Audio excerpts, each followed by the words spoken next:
আসসালামু আলাইকুম সুপ্রিয় শিক্ষার্থীবৃন্দ, যারা ঢাকা কলেজের এবং ঢাকা কলেজের বাইরে থেকে আমার ক্লাস দেখছো, তোমাদের সবাইকে আমি আমার ক্লাসে স্বাগত জানাচ্ছি। আমি মোহাম্মদ মাসুদ রানা, প্রভাষক হিসাব বিজ্ঞান বিভাগ, ঢাকা কলেজ, ঢাকা। আজকে আমরা হিসাব বিজ্ঞান প্রথম পত্র এর হিসাব বিজ্ঞান পরিচিতি এর 3 নম্বর ক্লাস নিয়ে হাজির হয়েছি। তোমরা যারা গত 2টি ক্লাস দেখেছো, তোমরা জানো আমরা গত ক্লাসে লেনদেন কি, লেনদেনের বৈশিষ্ট্য কি এবং হিসাব সমীকরণ কি, এবং হিসাব সমীকরণের মধ্যে প্রথমত বেসিক অ্যাকাউন্টিং ইকুয়েশন অর্থাৎ মৌলিক হিসাব সমীকরণ কি, এবং এরপর এক্সটেন্ডেড অ্যাকাউন্টিং ইকুয়েশন অর্থাৎ বর্ধিত হিসাব সমীকরণ কি, এই বিষয়গুলো নিয়ে আলোচনা করেছি।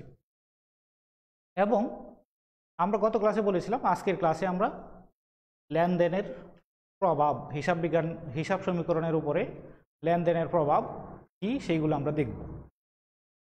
তবে আমি আমার আজকের নতুন টপিকে যাওয়ার আগে তোমাদের গত ক্লাসের কিছু ফিডব্যাক দিয়ে নিই।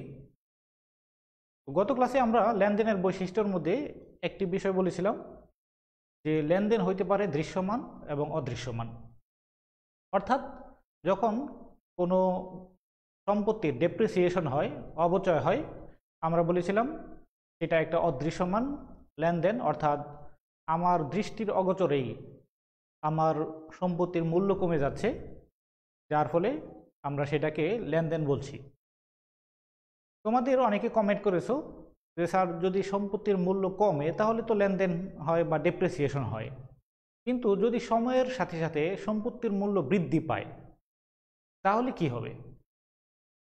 তাহলে সময়ের সাথে সাথে যদি আমাদের সম্পত্তির মূল্য কমে তাহলে সেটাকে বলে ডেপ্রিসিয়েশন।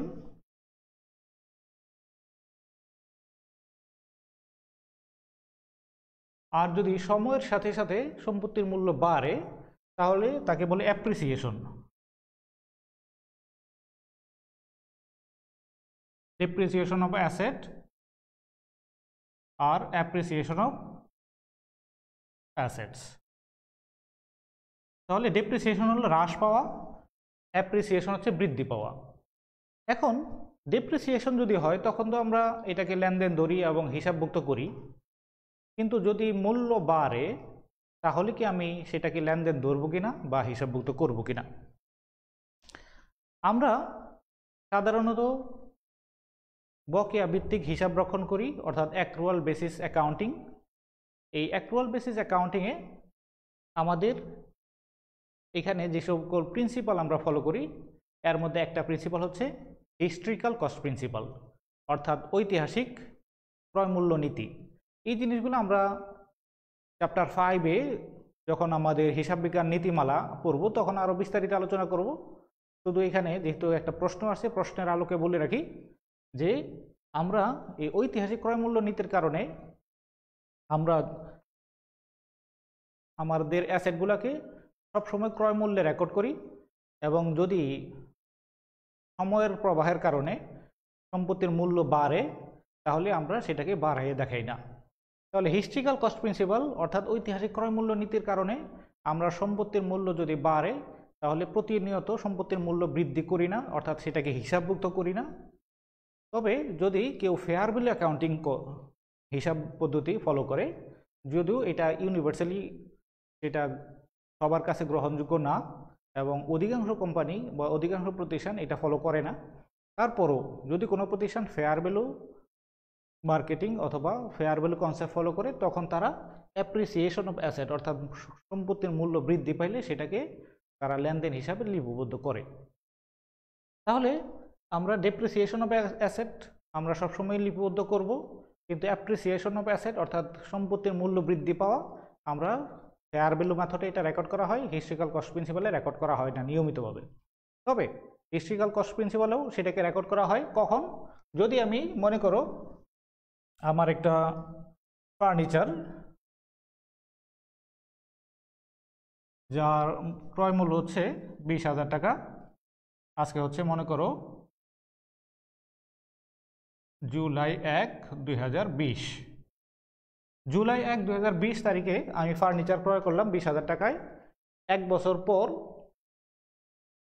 এইটার মূল্য যদি আমার বৃদ্ধি পায়, হয়ে গেল, মনে করো যেভাবেই হোক যে এটার মূল্য হয়ে গেল 25,000 টাকা, তাহলে এই যে 5,000 টাকা বৃদ্ধি পাইলো, এই 5,000 টাকা আমরা বৃদ্ধি রেকর্ড করব না এখন। তবে যদি আমি এই অ্যাসেটটা বিক্রি করে দিতে চাই, যে আমি এখন এই অ্যাসেটটা ব্যবহার করব না, এটা বিক্রি করে দিব, যখন বিক্রি করব তখন আমি এই বর্ধিত মূল্যটা আমি কনসিডার করব বা রেকর্ড করব। অথবা আমার যদি এই বিজনেসটা এখন বিলুপ সাধন হয়ে যায়, তখন বিলুপ সাধন হয়ে গেলে আমার এটার বাজার মূল্য কত আছে সেটা আমি কনসিডার করব। যদি বিলুপ সাধন না হয় বিজনেস, অথবা আমি ফার্নিচার অর্থাৎ ওই অ্যাসেটটা বিক্রি করতে না চাই, তাহলে আমি কখনোই ফেয়ার ভ্যালু অর্থাৎ market value of the asset এইটা আমি কনসিডার করব না। তাহলে আমরা বললাম অ্যাপ্রিসিয়েশন অফ অ্যাসেট অর্থাৎ সম্পত্তির মূল্য যদি বৃদ্ধি পায়, তাহলে সাধারণত আমরা রেকর্ড করি না।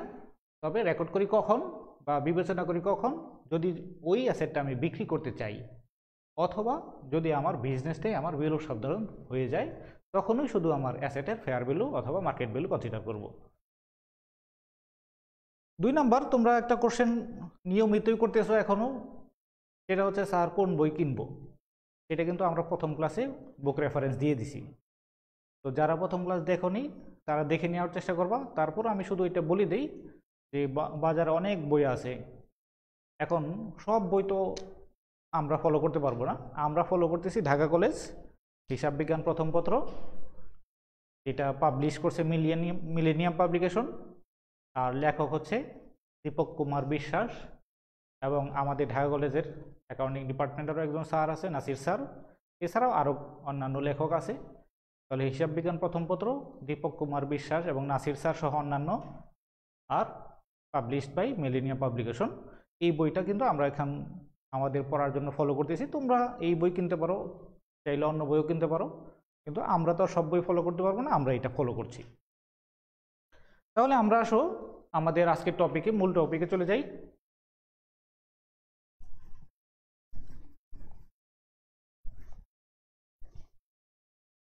আমরা বলেছিলাম আজকে আমরা হিসাব সমীকরণের উপরে লেনদেনের প্রভাব দেখব। তাহলে হিসাব সমীকরণ কি, আমরা গত ক্লাসের হিসাব সমীকরণটা আরেকটু একবার দেখে নিই। হিসাব সমীকরণ ছিল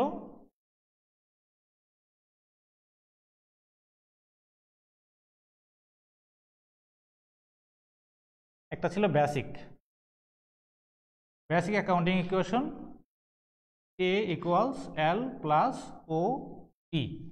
এ মিনস অ্যাসেট সম্পত্তি, এল মিনস লায়াবিলিটিস বা দায়, ও ই হচ্ছে ওনার্স ইকুইটি বা মালিকানা সত্ত্ব।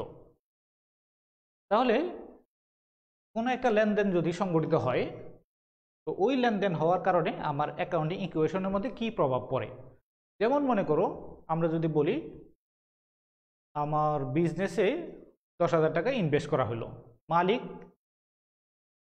XYZ এন্টারপ্রাইজ নামে একটা বিজনেস শুরু করলো, যেখানে সে 1 লক্ষ টাকা ক্যাপিটাল হিসাবে নিয়ে আসলো। এখন এই 1 লক্ষ টাকা ক্যাপিটাল যখন মালিক নিয়ে আসলো, তখন ব্যবসায়ী বলবে আমার 1 লক্ষ টাকা নগদ টাকা বৃদ্ধি পাইল, অর্থাৎ আমার সম্পদ বাড়লো 1 লক্ষ টাকা, এবং এই টাকাটা আমি পাইলাম মালিকের কাছ থেকে, মালিককে এই টাকাটা আবার ফেরত দিয়ে দিতে হবে। কাজেই মালিকের কাছে আমার দায় হচ্ছে 1 লক্ষ টাকা। তাহলে আমার এই 1 লক্ষ টাকা ইনভেস্টমেন্ট করার দ্বারা আমার ব্যবসার সম্পদ বাড়বে 1 লক্ষ টাকা, মালিকের কাছে দায় বাড়বে 1 লক্ষ টাকা। এইভাবে আমার লেনদেনের দ্বারা, লেনদেন হওয়ার কারণে কোন উপাদান চেঞ্জ হয়, কোন উপাদানের প্রভাব পড়ে, সেই বিষয়গুলো আমরা আরও বিস্তারিত দেখব। আরও একটা বিষয় আমরা গত ক্লাসে আলোচনা করেছিলাম, সেটা হলো ওনার্স ইকুইটি, মালিকানা সত্ত্ব, এটাকে আমরা এক্সটেন্ডেড করতে পারি, বর্ধিতকরণ করতে পারি। তো আমরা বলছিলাম ওনার্স ইকুইটিকে আমরা এইভাবে লিখতে পারি, সি প্লাস আর মাইনাস ই মাইনাস ডি, অর্থাৎ capital plus revenue minus expenses minus drawings. তাহলে ওই এর মধ্যে 4টা কম্পোনেন্ট। 1 নম্বর হচ্ছে ক্যাপিটাল মূলধন, 2 নম্বর হচ্ছে রেভিনিউ বা আয়, 3 নম্বর হচ্ছে খরচ, এবং 4 নম্বর হচ্ছে উত্তোলন। তাহলে এই 4টা কম্পোনেন্টের মধ্যে 2টা কম্পোনেন্টের কারণে আমার ওই বৃদ্ধি পায়। ইনক্রিজড ওনার্স ইকুইটি হচ্ছে ক্যাপিটাল এবং রেভিনিউ দ্বারা আমার ওনার্স ইকুইটি বাড়বে, এবং এক্সপেন্স এবং ড্রয়িংসের দ্বারা আমার ওনার্স ইকুইটি কমবে। এই বিষয়গুলো যদি তোমরা মোটামুটি মাথায় নিয়ে থাকতে পারো তাহলে আজকের ক্লাসটা বোঝা তোমাদের জন্য সহজ হবে।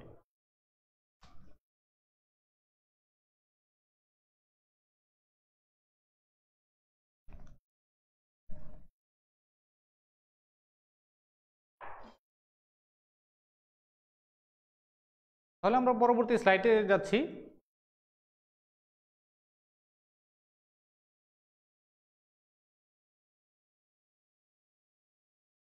তো দেখো এখানে 2017 সালের 1 জুন তারিখে আদ্রিতা মেঘ সার্ভিসেস নামে তার সরবরাহ ব্যবসায়ের কাজ আরম্ভ করেন। উক্ত মাসে তিনি নিম্নোক্ত লেনদেনসমূহ সম্পূর্ণ করেন। তাহলে 2017 সালের 1 জুন আমার বিজনেস শুরু হয়েছে। কে শুরু করছে? আদ্রিতা। তাহলে মালিকের নাম হচ্ছে আদ্রিতা আর ব্যবসায়ের নাম মেঘ সার্ভিসেস। তাহলে আমরা কিন্তু সবসময় কার পক্ষে রেকর্ড করি? আমরা কিন্তু মালিকের পক্ষে রেকর্ড করি না।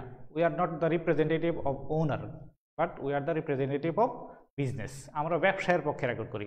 তাহলে এখানে মালিক হচ্ছে আদ্রিতা আর ব্যবসায়ের নাম হচ্ছে মেঘ সার্ভিসেস। তাহলে আমরা মেঘ সার্ভিসেসের পক্ষে রেকর্ড করব।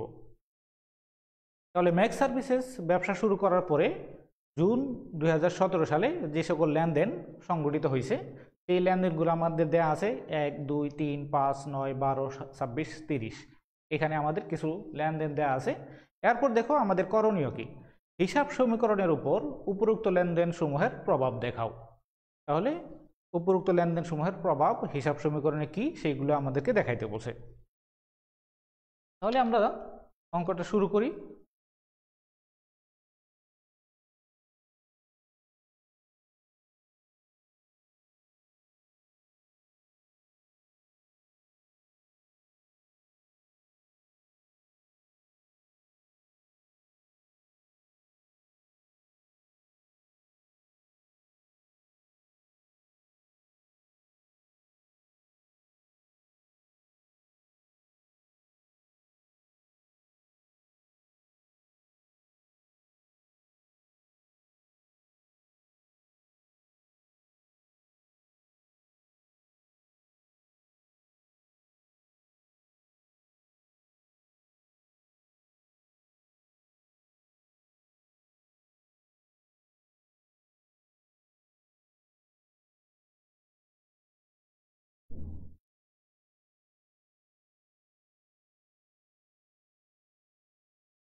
তাহলে তারিখ, সম্পদ,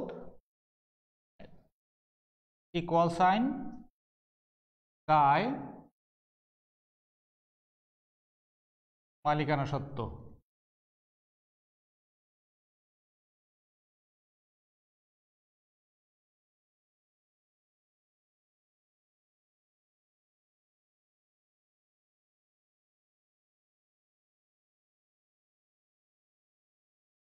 এক্সপ্লানেশন বা ব্যাখ্যা। এখন আমাদের প্রতিষ্ঠানের নাম ছিল মেঘ সার্ভিস।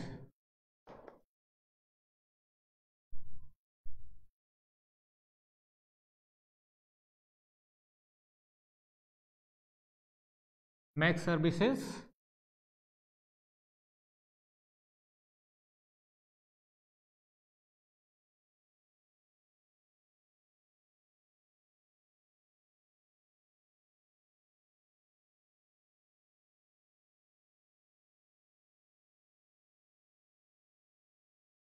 হিসাব সমীকরণের উপরে লেনদেনের প্রভাব।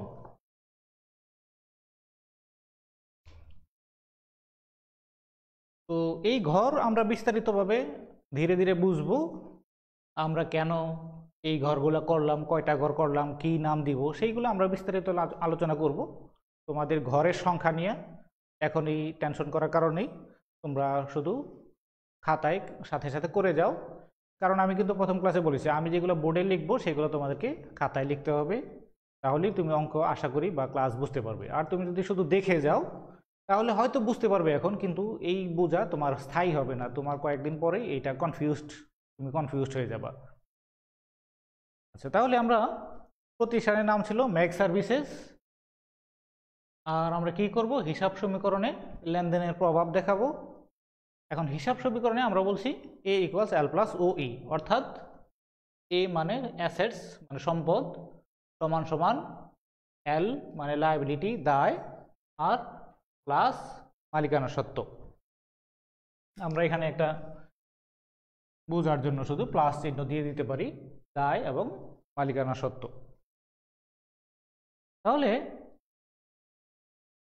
সর্বপ্রথম লেনদেন আমাদের কি বলা আছে, জুন 1 আদ্রিতা নগদ 15,000 টাকা কারবারে বিনিয়োগ করেন। তাহলে আমরা ম্যাক্স সার্ভিসেস এর পক্ষে রেকর্ড করি।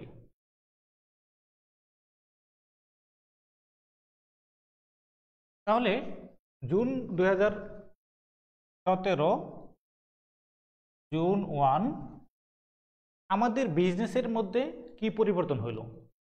জুন মাসের 1 তারিখে আমরা বিজনেস ম্যাক্স সার্ভিস বলবে আমরা নগদ 15,000 টাকা পাইলাম।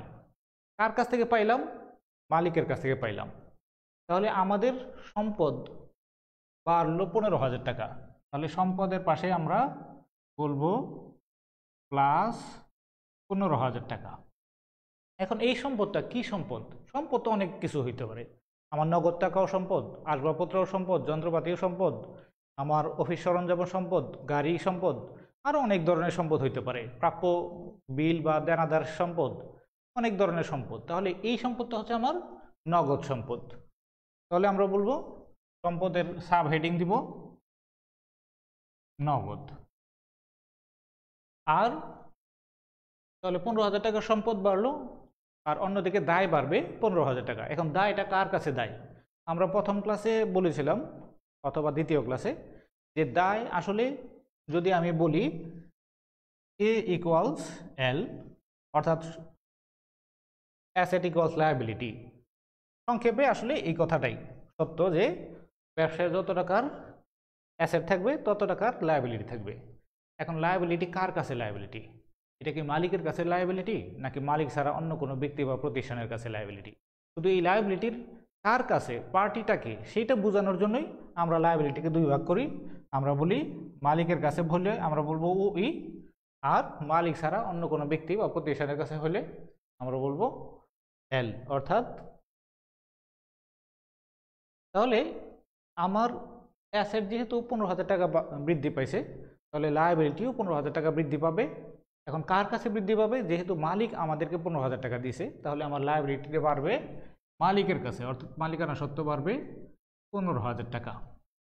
এখন এই যে মালিকের সত্ত্ব বাড়লো 15,000 টাকা, কীভাবে বাড়লো আমরা ব্যাখ্যা লিখব প্রারম্ভিক বিনিয়োগ।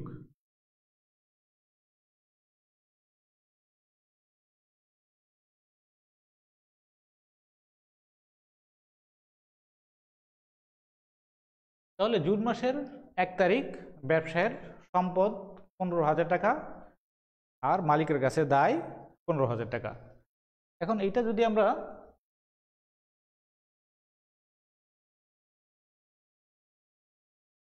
যোগ করি তাহলে জের 15,000 সম্পদ সমান 15,000 মালিকানা সত্ত্ব। আমরা কিন্তু ইকুয়েশন বলছি, অর্থাৎ left hand side equals right hand side, সবসময় এটা থাকবে। 2 নম্বর অর্থাৎ জুন মাসের 2 তারিখ আমার কি ট্রানজ্যাকশন? সরবরাহ কাজের জন্য 10,000 টাকা মূল্যের একটি ব্যবহৃত গাড়ি ক্রয় করেন। গাড়ির মূল্যের 2,000 টাকা আদ্রিতা নগদ প্রদান করেন এবং অবশিষ্ট টাকার জন্য একটি প্রদেয় বিলে স্বীকৃতি দেন। তাহলে সরবরাহ আমাদের যেহেতু ম্যাক্স সার্ভিসেস আমরা সরবরাহ কাজ করব, এই জন্য আমরা একটা গাড়ি ক্রয় করলাম। কত টাকায়? 10,000 টাকা মূল্যের একটি ব্যবহৃত গাড়ি ক্রয় করলাম। এখন এই 10,000 টাকা মূল্যের গাড়ি ক্রয় করে আমরা 2,000 টাকা প্রদান করছি। গাড়ি মূল্যের 2,000 টাকা আদ্রিতা নগদ প্রদান করেন আর বাকি টাকার জন্য একটি নোট অর্থাৎ বিল স্বীকৃতি দেন। তাহলে প্রথম কথা আমরা বলি যে জুন মাসের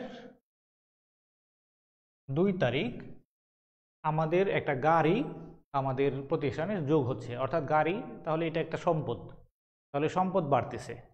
তাহলে সম্পদ বাড়লে আমার সম্পদের পাশে ডেবিট পাশে আমরা বলবো গাড়ি। তাহলে 2 তারিখে আমার সম্পদ বাড়লো কত টাকার? 10,000 টাকার, প্লাস করলাম আমরা 10,000 টাকা। এখন এই 10,000 টাকা যে সম্পদ বাড়লো, এর এগেইনস্টে আমার নগদ টাকা কমে গেল 2,000 টাকা। তাহলে নগদ টাকা প্রদান করছে 2,000, এই জন্য আমার নগদ টাকা কমে গেল 2,000।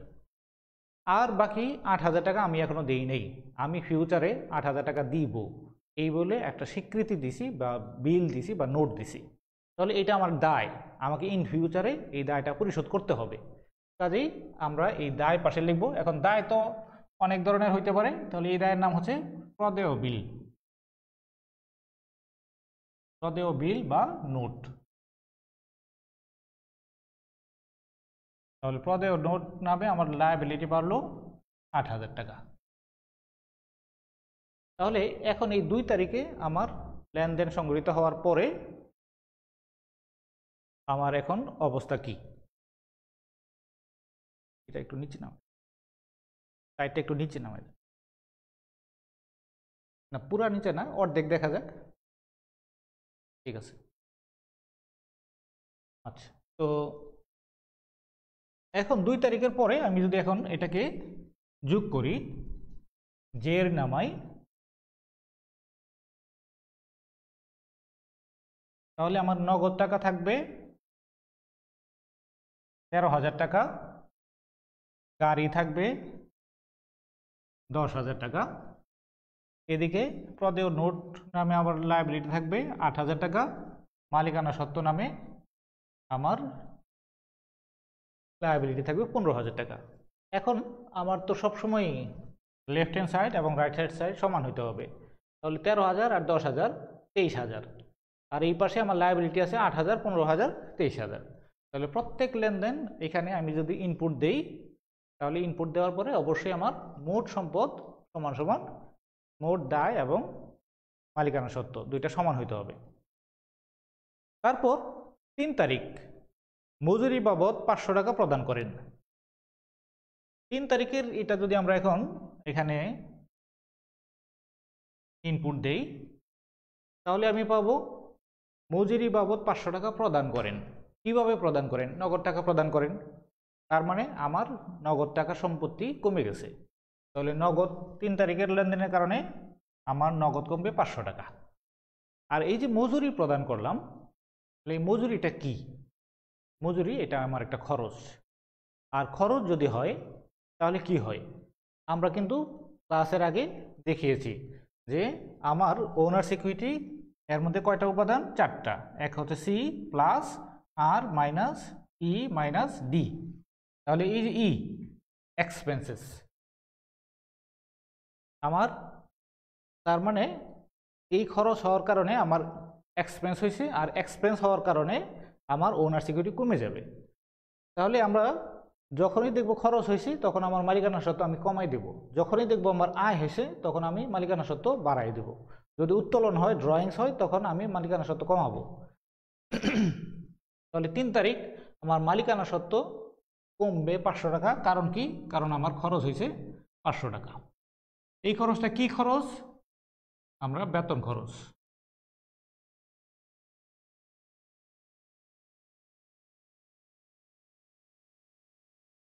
এখন যদি আমি যোগ বিয়োগ করি, তাহলে 13,000-এর জায়গায় থাকবে 12,500 জের, এখানে 10,000 ছিল 10,000ই থাকবে, এখানে 8,000 ছিল সমান সমান 8,000ই থাকবে, এখানে 15,000 ছিল থাকবে 14,500। তাহলে এখন 12,500 আর 10,000 22,500, আর এই পাশে 8,000 প্লাস 14,500 22,500। তাহলে প্রত্যেকটা লেনদেন আমার এখানে ইনপুট দেওয়ার পরে আমার দুই পাশ ডেবিট সাইড এবং ক্রেডিট সাইড সমান আছে কিনা সেটা আমাকে চেক করতে হবে। এরপর আরেকটা জিনিস হচ্ছে, দেখো আমরা 3টা লেনদেন এখানে ইনপুট দিছি। প্রথম হচ্ছে 1 তারিখ, তারপর 2 তারিখ, তারপর 3 তারিখ। এখন এইখানে আমি ব্যাখ্যার জায়গায় 2টা ব্যাখ্যা লিখছি, আরেকটা ব্যাখ্যা লিখি নেই। তাহলে দেখো ব্যাখ্যা কখন লিখছি? আমার যখন মালিকানা সত্ত্ব বৃদ্ধি পাইলো তখন আমি ব্যাখ্যা লিখছি। এই যে মালিকানা সত্ত্ব বৃদ্ধি পাইলো 15,000 টাকা, কেন বৃদ্ধি পাইলো? এই 15,000 টাকা বৃদ্ধি পাইছিল আমাদের প্রারম্ভিক বিনিয়োগের কারণে বৃদ্ধি পাইছে। সেটা আমরা ব্যাখ্যায় লিখছি। আবার 500 টাকা আমার মালিকানা সত্ত্ব হ্রাস পাইছে, এই 500 টাকা কেন হ্রাস পাইলো সেটা আমরা ব্যাখ্যায় লিখছি বেতন প্রদান। তার মানে শুধুমাত্র যখন আমার মালিকানা সত্ত্ব বাড়বে অথবা কমবে তখনই শুধু ব্যাখ্যার করে সেই ব্যাখ্যাটা লিখতে হবে যে কেন আমার মালিকানা সত্ত্ব বৃদ্ধি পাইলো অথবা কেন আমার মালিকানা সত্ত্ব হ্রাস পাইলো। আদারওয়াইজ যদি মালিকানা সত্ত্ব বৃদ্ধি বা হ্রাস না পায় তাহলে কিন্তু আমাকে ব্যাখ্যার করে ওই লেনদেনের জন্য কিছু লিখতে হবে না। তারপর 5 তারিখ, ধারে 1000 টাকার সেবা প্রদান সম্পূর্ণ করেন। তাহলে 1000 টাকার সেবা প্রদান করছি 5 তারিখে। এখন সেবা প্রদান করলাম কিভাবে? ধারে আমি XYZ যে কোনো একজন ব্যক্তি বা প্রতিষ্ঠানকে আমি সেবা দিলাম, কিন্তু সে আমাকে এখনো টাকা দেয় নাই। এখন টাকা দেয় নাই তার মানে ইন ফিউচারে সে আমাকে টাকা দিবে, তার মানে সে আমার প্রাপ্য হিসাব বা দেনাদার। তাহলে দেনাদার যার কাছ থেকে টাকা পাওয়া যাবে তাহলে তাকে আমরা বলি একটা সম্পদ, কারণ ইন ফিউচারে তার কাছ থেকে টাকা পাওয়া যাবে। তাহলে আমাদের আরও একটা সম্পদ বৃদ্ধি পেল, আর সেই সম্পদের নাম হচ্ছে প্রাপ্য হিসাব।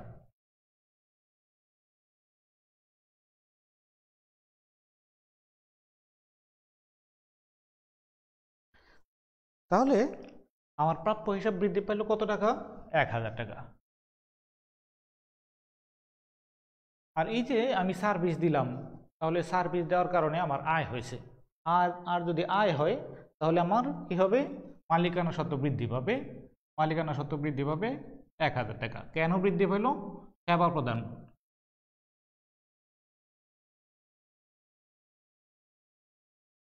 তাহলে আমরা এখন যোগ করব 12,500, 10,000, 1,000, 8,000, 15,500। তাহলে 12 আর 10 22 আর 23,500, আর এই পাশে 15 আর 8 23,500। এরপর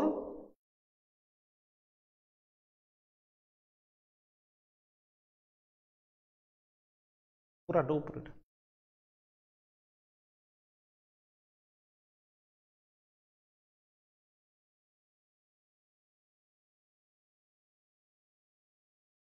আচ্ছা। এরপর আমাদের 9 তারিখ। 9 তারিখে দেয়া আছে আদ্রিতা ব্যক্তিগত ব্যবহারের জন্য নগদ 200 টাকা উত্তোলন করেন। তাহলে ব্যক্তিগত ব্যবহারের জন্য 200 টাকা যদি উত্তোলন করেন তাহলে কি উত্তোলন করলেন? নগদ টাকা। আমার ব্যবসায় থেকে নগদ টাকা কমে যাবে 200 টাকা। 9, তাহলে 200 টাকা মাইনাস হবে নগদ টাকা। আর উত্তোলন যদি করে তাহলে কিন্তু আমরা বলছি উত্তোলন করার কারণে কি হয়? আমার ওনার সিকিউরিটি, মালিকানা সত্ত্ব কমে। কারণ মালিক যখন ব্যবসায়ীকে দিবে তো ব্যবসায়ের দায় বাড়বে মালিকের কাছে।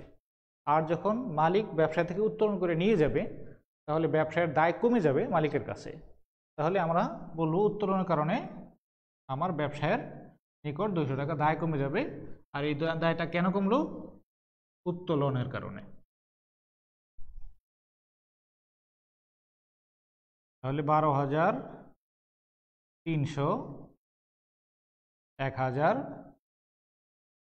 গাড়ি 10,000, 1,000, মানে 8,000 আর 15,300।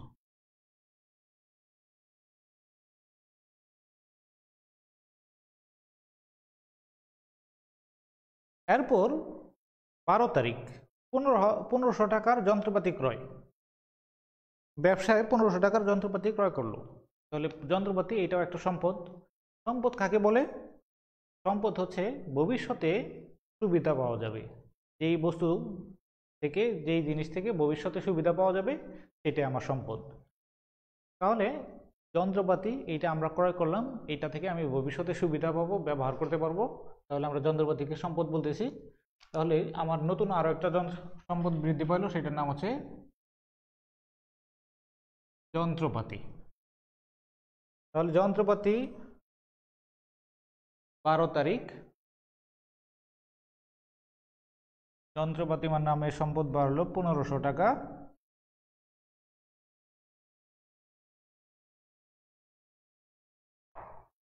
আর কিভাবে বাড়লো? এই যন্ত্রপাতি কিনতে যায় আমার 1500 টাকা আমরা নগদ টাকা দিয়ে দিয়েছি, তাহলে আমার নগদ টাকা কমে যাবে 1500 টাকা।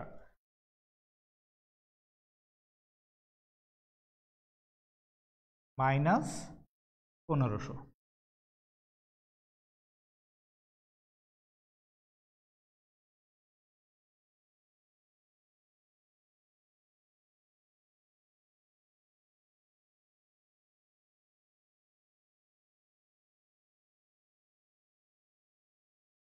তাহলে জের থাকবে আমার 12,300 মাইনাস 1500,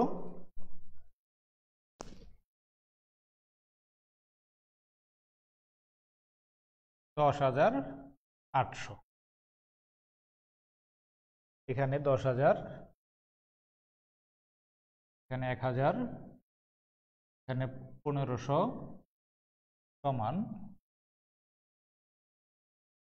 8,000, 15,300। এখানে দেখো আমাদের এই যে 12 তারিখের ট্রানজেকশন, এখানে কিন্তু আমার লায়াবিলিটি পাশে কোনো পরিবর্তন হয়নি, শুধু এক পাশে অর্থাৎ একটা সম্পত্তি আমার কমলো এবং একটা সম্পত্তি বাড়লো। এবং এই একটা সম্পত্তি কমা এবং বাড়ার কারণে আমার মোট সম্পত্তি এবং মোট দায়ের মধ্যে কোনো পরিবর্তন হয় নাই। আমার মোট সম্পত্তি এখানেও যা ছিল অর্থাৎ 8,000 আর 15,000 23,300, এইখানেও তাই আছে, 8,000 আর 15,000 23,300, এই পাশে যোগ করলেও তাই হবে। তাহলে অনেক সময় কোনো একটা লেনদেন হিসাব সমীকরণে শুধু এক পাশেও পরিবর্তন আনতে পারে, আবার উভয় পাশে পরিবর্তন আনতে পারে। তারপর 26 তারিখ ধারে 300 টাকার বিজ্ঞাপন খরচ প্রদান করা হলো।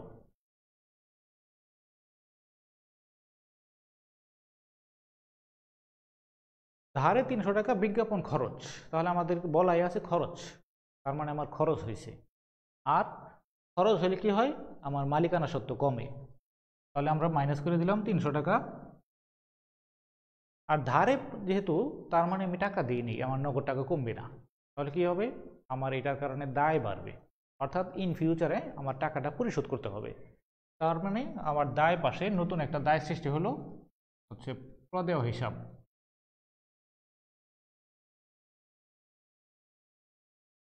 $300।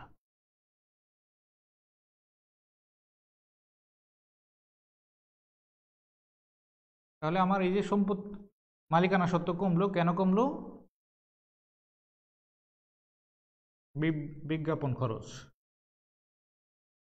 তাহলে আমার এখন মালিকানা সত্ত্ব আছে 15,000 টাকা, প্রদেয় বিল বা প্রদেয় হিসাব আছে 300 টাকা, প্রদেয় নোট আছে 8,000 টাকা, আর সম্পদ আগে যা ছিল তাই 10,800, 10,000, 1,000 এবং 1500। তাহলে এটা হচ্ছে জের।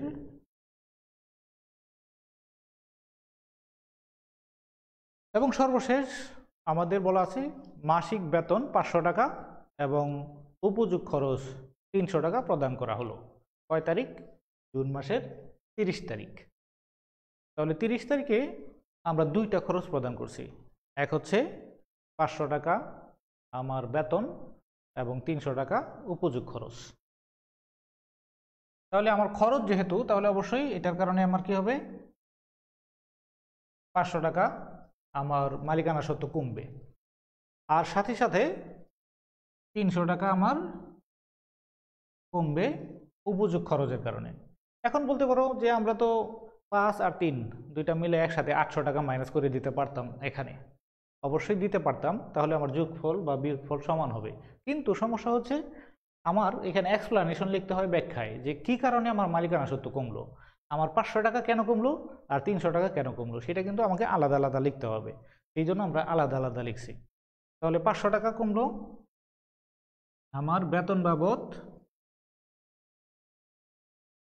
বেতন খরচ, আর 300 টাকা কমলো উপযোগ।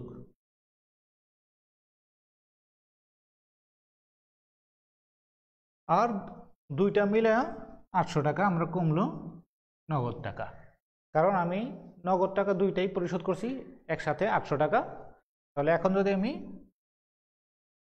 প্লাস মাইনাস করি,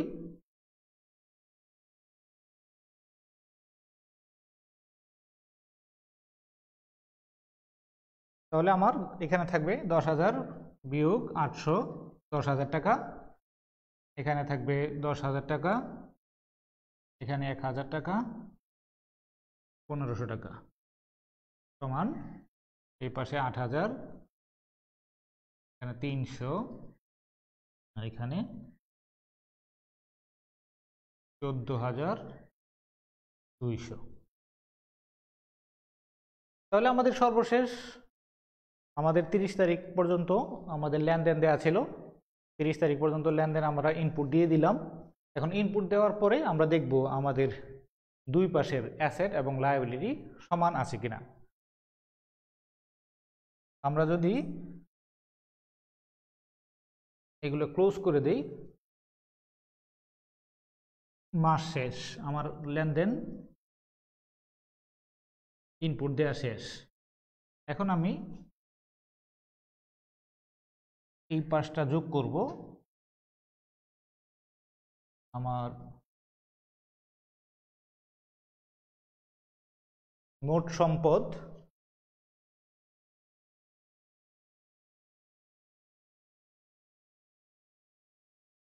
দশ আর 10 20, আর 1 21, আর 1 22,500। আর এই পাশে আমার মোট দায় এবং মালিকানা সত্ত্ব 8 আর 14, 22,000, আর 300, আর 200, 500। মোট দায় যোগ মালিকানা সত্ত্ব মান 22,500।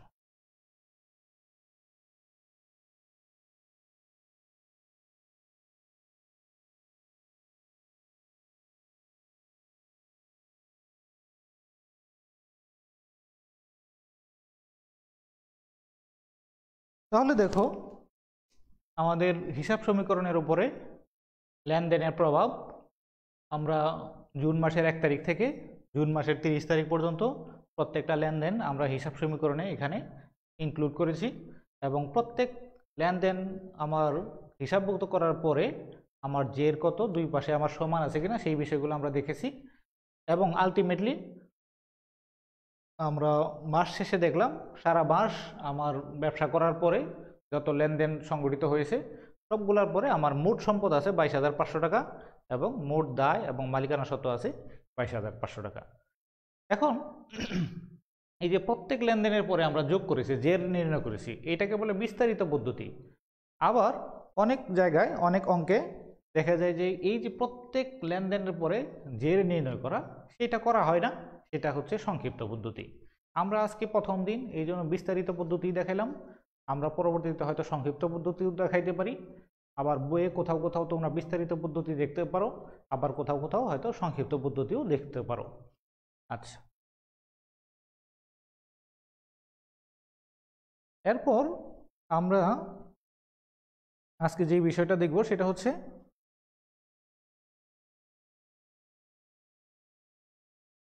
হিসাবের দলিল সমূহ। তোমাদের এই বিষয়ে আশা করি যারা প্রথম থেকে দেখেছো বুঝতে পারার কথা। তারপরও যদি কারো কোনো সমস্যা থাকে তোমরা কমেন্টে তোমাদের প্রশ্ন করতে পারো। আমি কিন্তু তোমাদের কমেন্টগুলো দেখি এবং পরবর্তী ক্লাসে তোমাদের উত্তর দেওয়ার চেষ্টা করব।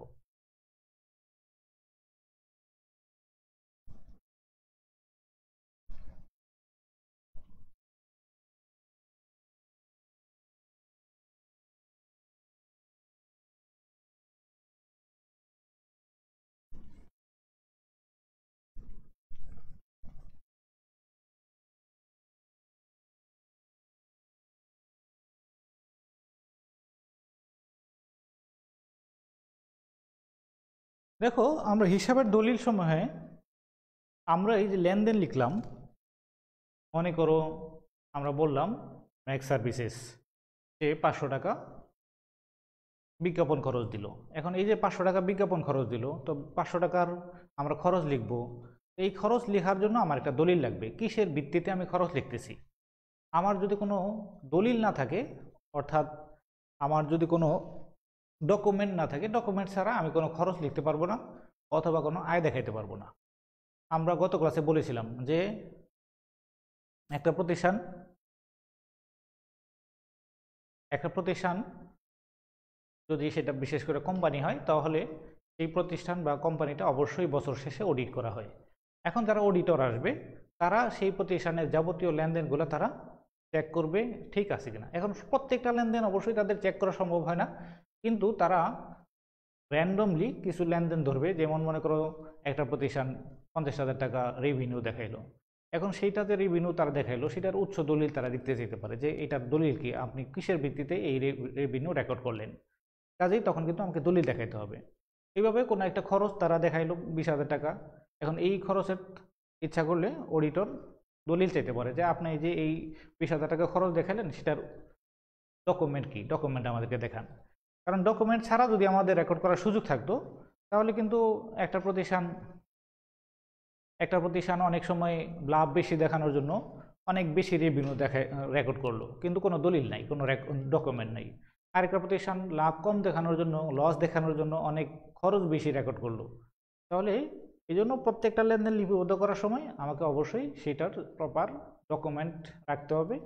তাহলে কি কি ডকুমেন্ট আমার প্রয়োজন হয় আমার হিসাব লিপিবদ্ধ করার জন্য? প্রথমেই আমার যেই ডকুমেন্টটার দরকার হবে সেটা হচ্ছে চালান। চালান কখন দরকার হবে?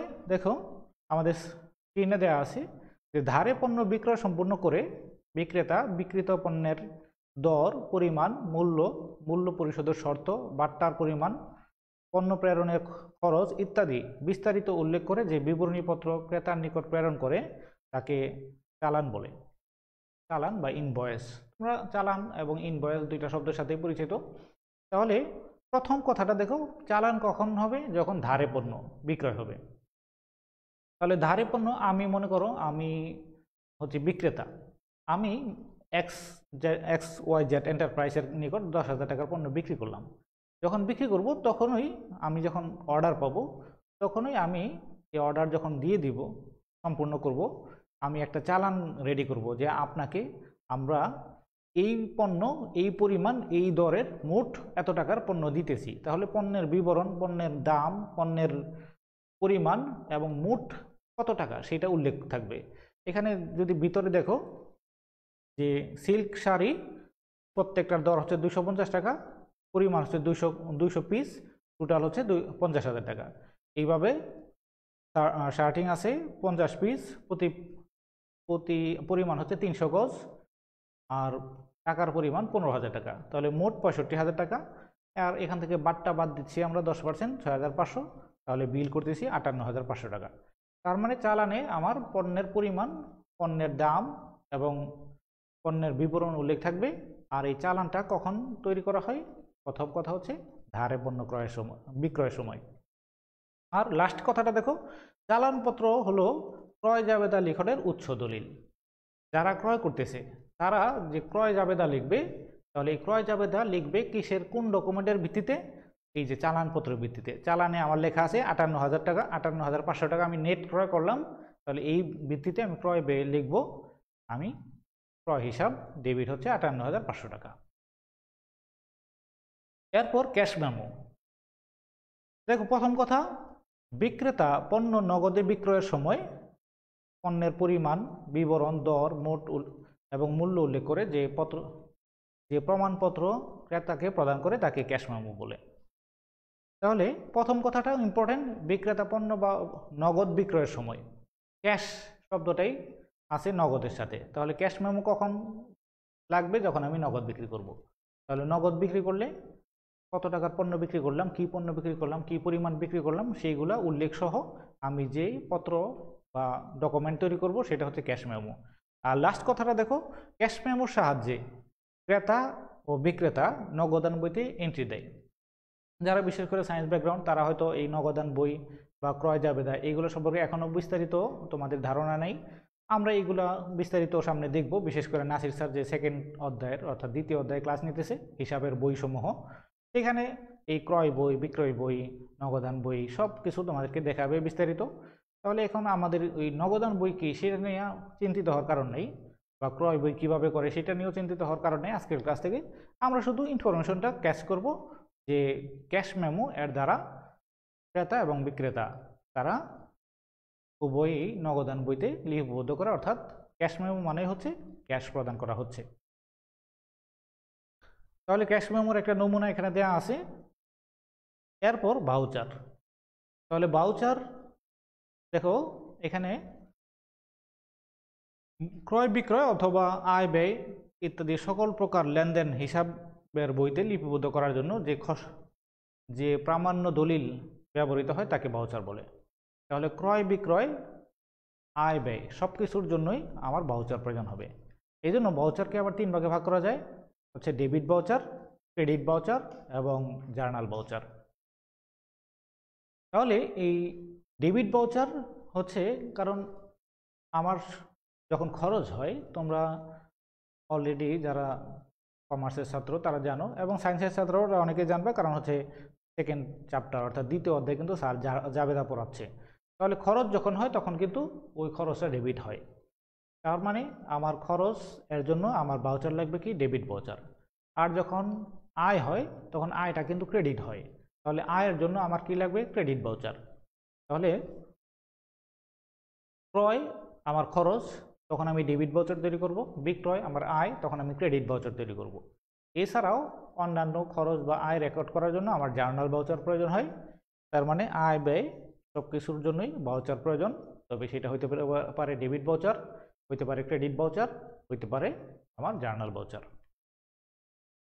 তাহলে ডেবিট ভাউচার ক্রেডিট ভাউচার সম্পর্কে এখানে বলা আছে, জার্নাল ভাউচার সম্পর্কে বলা আছে। আমরা লাস্ট টপিক ডেবিট নোট এবং ক্রেডিট নোট, এই দুইটা বিষয় নিয়ে আলোচনা করব আজকে।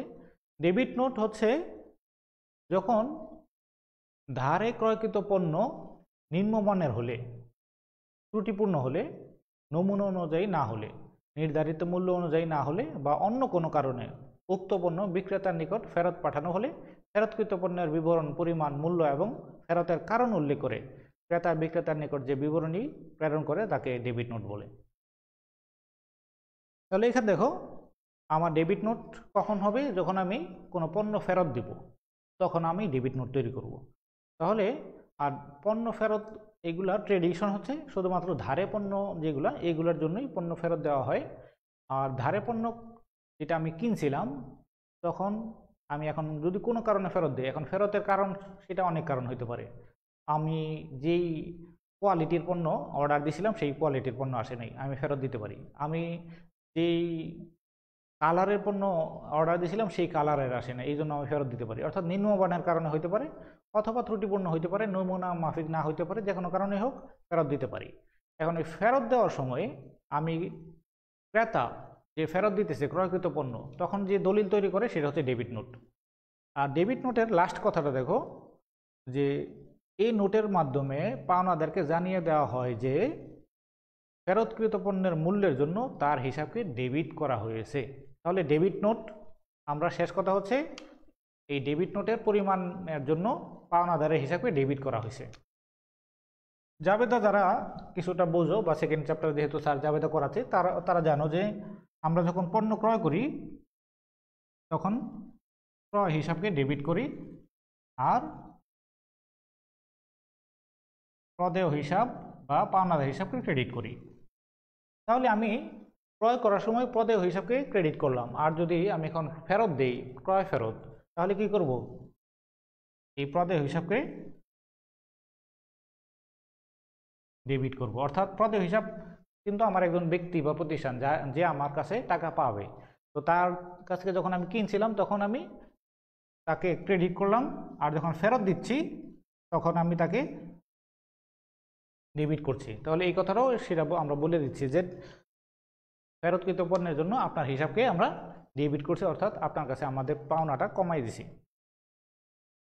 তারপর ক্রেডিট নোট। ক্রেডিট নোট হচ্ছে দেখো ধারে বিক্রিত পণ্য নমুনা মাফিক না হওয়ার কারণে যদি ফেরত আসে, যেটা ক্রেতার জন্য ক্রয় ফেরত, বিক্রেতার জন্য সেটা বিক্রয় ফেরত।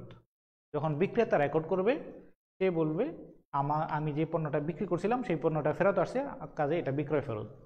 আর বিক্রয় ফেরত হওয়ার কারণে কি হবে, আসার পরে আমি নতুন আরেকটা ক্রেডিট নোট তৈরি করব এবং ক্রেতাকে পাঠাই দেব যে আপনি যে পণ্যটা ফেরত দিয়েছিলেন এই নাম এই বিবরণ, এই পণ্যটা আমরা বিক্রয় ফেরত হিসাবে লিপিবদ্ধ করছি। এবং এইটা লিপিবদ্ধ করার কারণে লাস্ট কথাটা দেখো, এই নোটের মাধ্যমে দেনাদারকে জানিয়ে দেওয়া হয় যে ফেরতকৃত পণ্যের মূল্যের জন্য তার হিসাবকে ক্রেডিট করা হয়েছে। তাহলে দেনাদার আমরা যখন বিক্রি করছিলাম তখন বলছিলাম প্রাপ্য হিসাব ডেবিট আর বিক্রয় হিসাব ক্রেডিট। তাহলে এই যে প্রাপ্য বা দেনাদার হিসাবকে আমরা ডেবিট করছিলাম, এখন যখন পণ্যটা ফেরত আসলো আমরা ক্রেডিট নোট তৈরি করলাম। এখন আমরা বললাম যে এই ফেরতের কারণে আপনার প্রাপ্য হিসাবটাকে আমরা যত টাকা ফেরত আসছে তত টাকায় ক্রেডিট করে দিলাম। এই বিবরণ কথাটাও ক্রেডিট নোটে উল্লেখ থাকবে। তাহলে এই ছিল আমাদের লেনদেনের দলিল সমূহ। তাহলে আজকের ক্লাসে আমরা দেখলাম হিসাব সমীকরণে লেনদেনের প্রভাব এবং লেনদেন লিপিবদ্ধ করার জন্য আমাদের উৎস দলিল। তোমরা বাসায় বিষয়গুলো অবশ্যই পড়াশোনা করবে, কারণ এই বিষয়গুলো তোমরা যদি বাসায় প্র্যাকটিস না করো বা পড়াশোনা না করো তাহলে কিন্তু এইটার কনসেপ্টটা তোমাদের কাছে ক্লিয়ার হবে না। তোমরা বাসায় অবশ্যই পড়াশোনা করবে। কোনো বিশেষ প্রশ্ন থাকলে কমেন্টে লিখবে, আমি চেষ্টা করব পরবর্তী ক্লাসে উত্তর দেওয়ার জন্য। আর অ্যাকাউন্টিং প্র্যাকটিসের সাবজেক্ট, প্র্যাকটিস না করলে তুমি যতই ভালো বুঝতে পারো এটা কিন্তু থাকবে না। কাজেই আজকে এই পর্যন্তই, দেখা হবে পরবর্তী ক্লাসে। আসসালামু আলাইকুম ওয়া রাহমাতুল্লাহ।